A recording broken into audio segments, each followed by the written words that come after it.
Grade 3 Carnelian.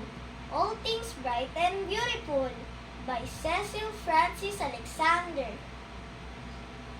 All things bright and beautiful, all creatures great and small, all things wise and wonderful, the Lord God made them all.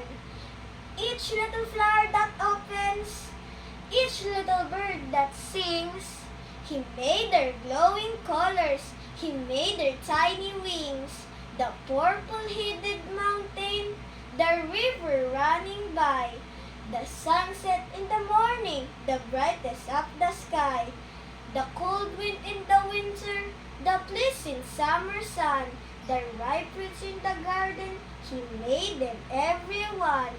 The tall trees in the greenwood, the meadows where we play, the rushes by the water, to gather every day. He gave us eyes to see them, and lips that we might tell, how great is God Almighty, who has made all things well.